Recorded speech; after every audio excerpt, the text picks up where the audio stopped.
بسم اللہ الرحمن الرحیم، السلام علیکم، ویلکم ٹو سعودی انفو، اور میں ہوں محمد کبیر۔ آج کے ترقی یافتہ دور میں جس طرح تمام شعبوں میں ترقی کی ہے، اسی طرح آن لائن مارکیٹنگ نے سب سے زیادہ ترقی کی ہے۔ چیزیں منٹوں کے اندر آپ کے گھر میں پہنچ جاتی ہیں اور دور دراز کے ملکوں سے آپ تک چیزیں دنوں میں پہنچ جاتی ہیں، آپ کے گھر بیٹھے ہوئے آپ کی دہلیز پر۔ اسی سروس کو آج کل دنیا میں بہت زیادہ پذیرائی ملی ہوئی ہے، تو سعودی عرب میں بھی بہت زیادہ لوگ آن لائن مارکیٹنگ کرتے ہیں اور آن لائن شاپنگ کا بہت زیادہ ٹرینڈ ہے۔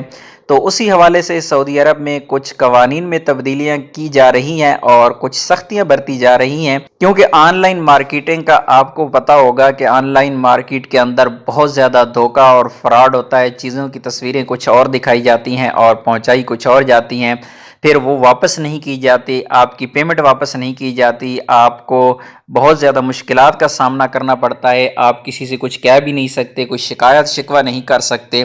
تو اسی حوالے سے ایک نیا قانون متعارف کروایا گیا ہے، بلکہ قانون تو موجود ہے، اس پر تھوڑی سی سختی کی گئی ہے، اور اس میں کہا گیا ہے کہ information technology and communication authority نے آن لائن مارکیٹنگ اداروں کو ہدایت جاری کی ہے کہ اگر صارفین اپنی رقم واپس لینا چاہیں تو انہیں رقم واپس کی جائے۔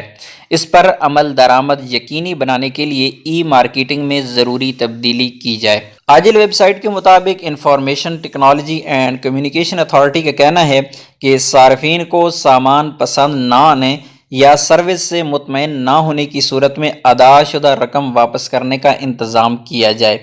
ای مارکیٹنگ فارم میں رقم کی واپسی کا آپشن رکھا جائے۔ سارے فارم خود پر کرے تاکہ مطلوبہ سامان وصول کرنے سے انکار کی صورت میں فراہم کردہ معلومات سے انکار نہ کر سکے۔ ذرائع کا کہنا ہے کہ کمیونیکیشن اتھارٹی نے ای مارکیٹنگ اداروں کو یہ بھی ہدایت کی کہ وہ سعودی عرب میں صارفین کی سہولت کے لیے مفت رابطہ مرکز مہیا کریں اور رابطے کے لیے اپنے پتے اور نمبر بھی جاری کریں۔ آن لائن مارکیٹنگ کمپنیوں پر یہ پابندی بھی عائد کی گئی کہ وہ سامان کی قیمت، سروس چارجز اور آفرز کی بابت درست معلومات صارفین کو مہیا کریں۔